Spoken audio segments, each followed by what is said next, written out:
lose it to the wind.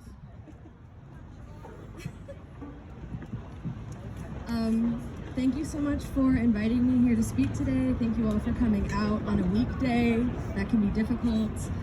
I came all the way from Worcester because I feel so passionate about this piece of legislation.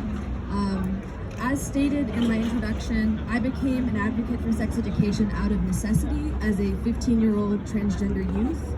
I found out that my identity and my wellness weren't being included in my Massachusetts high school health class in real time, as I witnessed my teachers stumbling over LGBTQ+ terminology, speeding through lessons about HIV, and failing to present examples of queer relationships. As the then GSA president, I felt an obligation to take action because I understood how dangerous and irresponsible it was not to include queer youth in health education. I led an effort to rewrite parts of the curriculum, informed faculty about queer sex ed approaches, and sat in on classes to give feedback to teachers. This is work that I can be proud of, but ultimately should not have been my responsibility. I was a kid, so concerned with the needs of myself and my peers that I had to urge the adults at my high school to properly do their jobs. Our public school health education programs are failing hundreds of thousands of youth across the state as they teach curriculum under outdated guidelines. We have not given educators the tools, training, or standards needed to ensure that sex ed is medically accurate, consent-based, and LGBTQ+ inclusive. The CDC reports that more than half of the nearly 20 million new sexually transmitted infections reported in 2020 were amongst young people, ages 15 to 24. They also report that almost half of all young people living with HIV are unaware of their status. Our continued failure to act on these issues is enabling a public health crisis amongst our youth. We can no longer allow the state to stand by while LGBTQ+ organizations, HIV and AIDS service initiatives, and youth themselves grapple with the needs of an entirely uneducated population.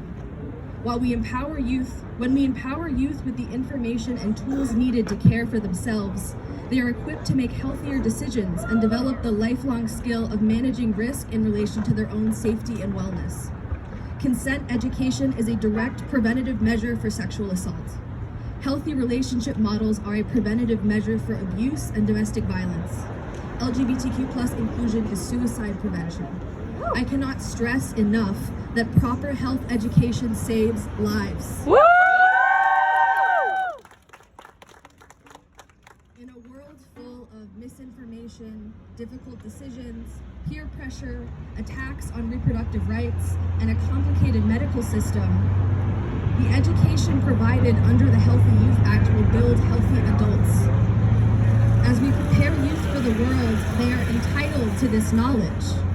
As human beings, it is our right to make choices about our bodies and our relationships. As students, it is our right to receive an accurate and comprehensive education. And as queer people, it is our right to be recognized as who we are and thrive in every part of society.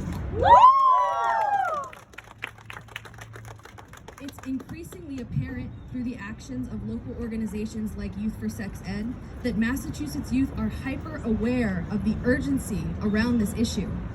They are actively organizing to fill the gaps in our current system while this legislation sits in committee. It's pathetic. Woo! We have no excuse. Massachusetts youth and adults demand the passage of the Healthy Youth Act. We cannot delay this investment in the future generations of the state. We will not wait any longer. It's